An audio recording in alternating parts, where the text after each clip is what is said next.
हाय हाय हाय की हाल। बढ़िया।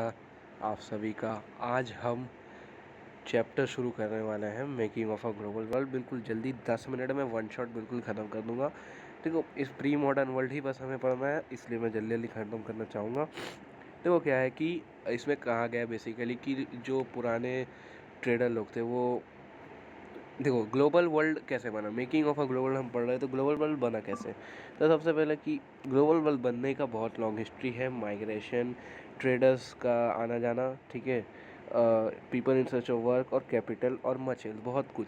तो ये सब चीज़ों का चलना, ये सब चीज़ों का चलने के वजह से ही आज हम देख पाते हैं कि एक मॉडर्न वर्ल्ड है, एक ग्लोबल वर्ल्ड है, ग्लोबलाइजेशन है कि आपस में देश इंटरकनेक्टेड है, ठीक है। All through history human society have become steadily more interlinked from ancient time. Travellers, traders, priest and Pilgrim travel vast distance.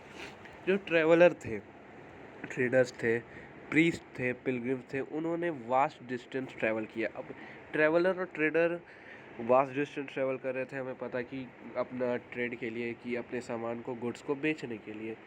Priest वो थे, प्रीस्ट उन्हें कहा जाता है जो धर्म को फैलाते हैं, धर्म को फैलाते हैं। और पिलग्रिम्स वो होते हैं जो धर्म को मानते हैं और धर्म के फैलाने वालों के साथ चलते हैं, ठीक है। तो ये लोग ह्यूज वास्ट डिस्टेंस ट्रैवल करते थे नॉलेज, अपॉर्चुनिटी और स्पिरिचुअल फुलफिलमेंट के लिए। स्पिरिचुअल फुलफिलमेंट मतलब कि उनको उससे राहत मिल जाती थी, स्पिरिचुअल फुलफिलमेंट की। आप देखोगे बहुत से बूढ़े लोग कहते हैं कि अब मैं अगर चला जाऊं हज पे तो मेरी सारी मनोकामनाएं पूरी हो जाएगी। तो इसी तरह की स्पिरिचुअल फुलफिलमेंट हो जाता था, ठीक है। लोग क्या करते थे, कैरी गुड करते थे, money, value, skills, ideas, invention, उसके साथ साथ जर्म्स और डिजीजेस भी कैरी करते थे। बस पैसा, value, money, skill, idea, invention नहीं, जर्म्स और डिजीजेस भी। उस वक्त ट्रेड किस में होता था, कॉडीज में होता था, ठीक है। Mainly in Maldives, mainly in Maldives, ठीक है। Far back 7th century, by the 13th century it had become an unmistakable thing, ठीक है। बात समझ में आई। तो अब हम जाते दूसरे पेज में, जो है silk route. Silk route link the world, ठीक है। Silk route is a good example of vibrant pre modern trade. Silk route basically क्या होता है, देखो चाइना के पास सिल्क था और चाइनीज़ पॉटरी, भारत के पास स्पाइसेस थे और टेक्सटाइल थे। टेक्सटाइल यानी मेनली कॉटन, कॉटन था भारत के पास। यूरोप क्या करता था, चाइना से चाइनीज़ पॉटरी और सिल्क लेता था, बदले में प्रीशियस मेटल यानी गोल्ड और सिल्वर दे देता था। भारत से भी वही करता था, स्पाइसेस और कॉटन लेता था, सिल्वर और गोल्ड दे देता था, ठीक है। क्या था कि अब ये जो सिल्क रूट था ये कैसा था, सिल्क रूट था कि नीटिंग टुगेदर यानी बूंद के रखता था एशिया के वास्ट रीजन को, knitted together vast regions of Asia, Asia with Europe, Asia with Europe और नॉर्दर्न अफ्रीका, ठीक है।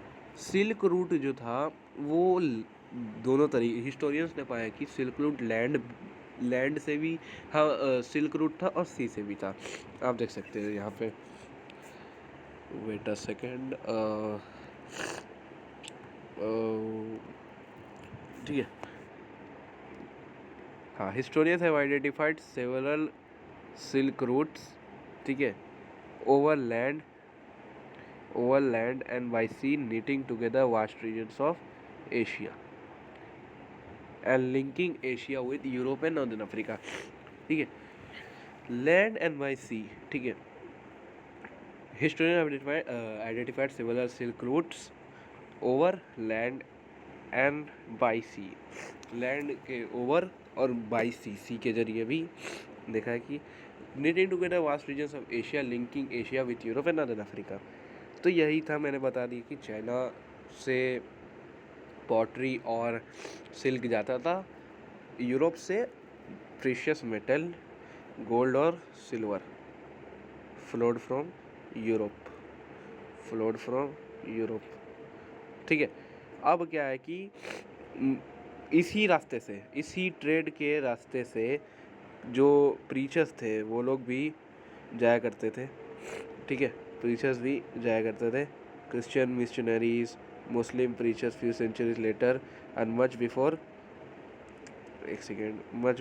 Buddhism emerged from Eastern India. अब हम देखते हैं food travels spaghetti and potato. Food travel spaghetti and potato में क्या है कि इसमें मेनली ये कंसेप्ट है, अरब से पास्ता गया इटली के सिसिली में, जो भी इटली है, ठीक है। नूडल्स और स्पेगेटी जो थी वो सेम चीज़ थी। नूडल्स और स्पेगेटी में क्या था, नूडल जो था उसी को इटली में स्पेगेटी कहा जाता था।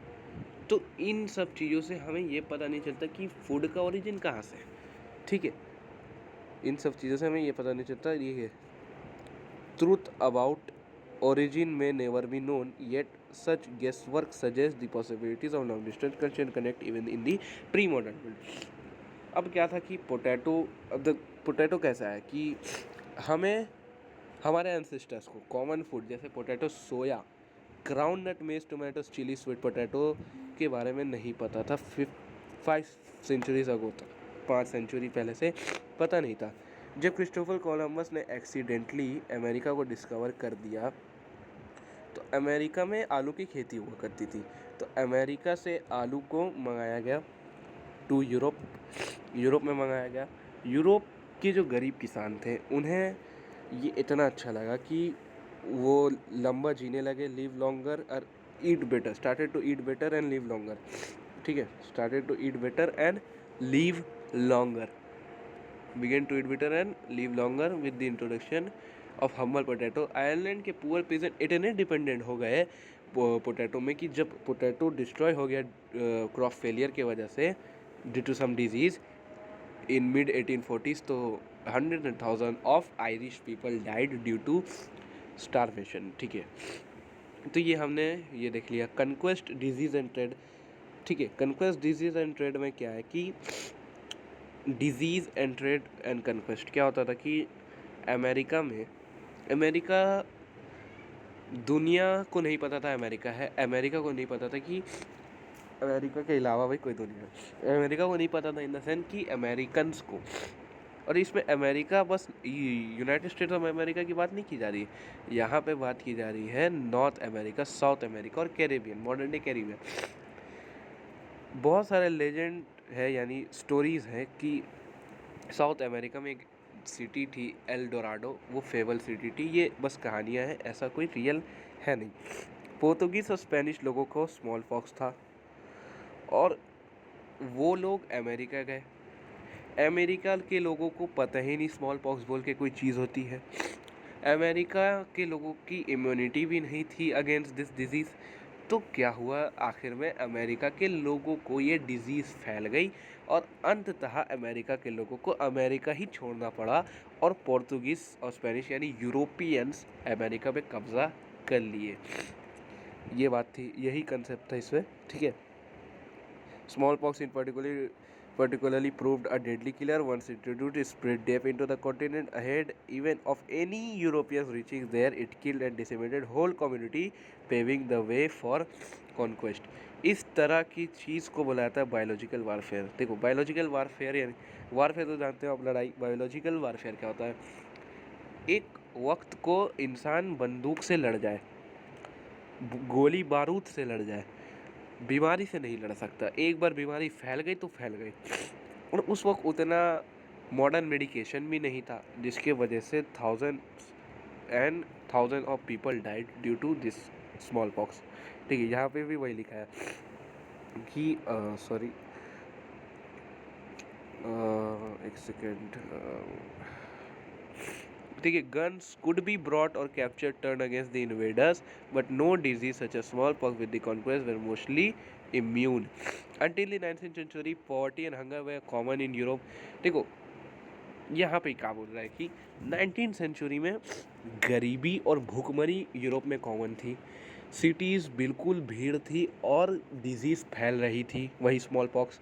रिलीजियन के नाम पे कन्फ्लिक्ट होते थे और जो रिलीजन को नहीं मानते थे, मेनली क्रिश्चियनिटी, रिलीजियस डिसेंटर्स जो थे, जो रिलीजन को नहीं मानते थे, उन्हें मार दिया जाता था, दे वेर परसिक्यूटेड। तो यही चीज़, ये 3 पॉइंट का आपका आता है कि what was happening in the 19th century in the Europe. तो आप देख सकते हैं कि poverty and hunger, cities were crowded and deadly disease were spread, religious conflict and religious dissenters were persecuted.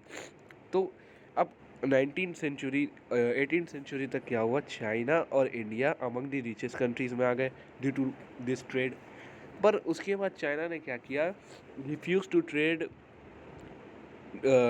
refused overseas trade. China refused overseas trade and isolated itself from the rest of the world. ठीक है, India isolate नहीं किया, India ने trade करता रहा। India trade क्या करेगा, India को तो उस वक्त तक 18th सेंचुरी तक ऑलमोस्ट 18th सेंचुरी नहीं 19th सेंचुरी में इंडिया कैप्चर हुआ शायद, हाँ 19th सेंचुरी में कैप्चर कर लिया गया था by the British through East India company.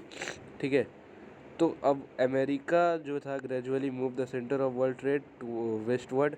तो अमेरिका के जो रिसोर्सेज थे, minerals and resources of America, उसे वो यूरोप वाले ले लेते थे। ठीक है, यूरोप वाले ले लेते थे और उसका इस्तेमाल करते थे ट्रेड में, अपने ट्रेड में इस्तेमाल करते थे। और अब यूरोप बन गया था as the centre of world trade. World trade का सेंटर कौन बन गया था, अब यूरोप।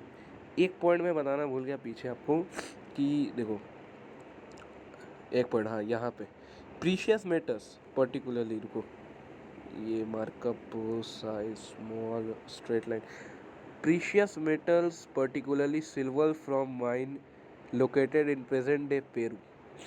पेरू में, और प्रेजेंट डे पेरू और Mexico, Peru I think south America में और मेक्सिको नॉर्थ अमेरिका में, if I am not wrong. तो प्रेजेंट डे पेरू और मेक्सिको से सिल्वर लिए जाते थे। Europe's took precious metal, particularly silver, from Peru and Mexico, which enhanced the Europe's wealth and financed its trade with Asia. उस trade with Asia को finance कर दिया। ठीक है, एशिया के साथ जो ट्रेड था उसको फाइनेंस कर दिया इस सिल्वर ने। ठीक है, सिल्वर ने ट्रेड फाइनेंस कर दिया ट्रेड को, और यूरोप के वेल्थ को इन्हांस कर दिया। तो enhanced Europe's wealth and finance it's trade with Asia. तो सिल्वर ने फाइनेंस कर दिया ट्रेड को, ठीक है, और यूरोप के वेल्थ को इन्हांस कर दिया। फाइनेंस कर दिया ट्रेड को और इन्हांस कर दिया वेल्थ को, फाइनेंस कर दिया ट्रेड को, इन्हांस कर दिया वेल्थ को। आई होप आपको पता चल गया होगा अभी तक। ठीक है, तो this was all about this chapter. हमने तीनों टॉपिक अच्छे से कंप्लीट कर दिए हैं। अगर कोई डाउट हो तो कमेंट में पूछ लीजिएगा। तब तक के लिए keep learning, keep exploring. Bye bye.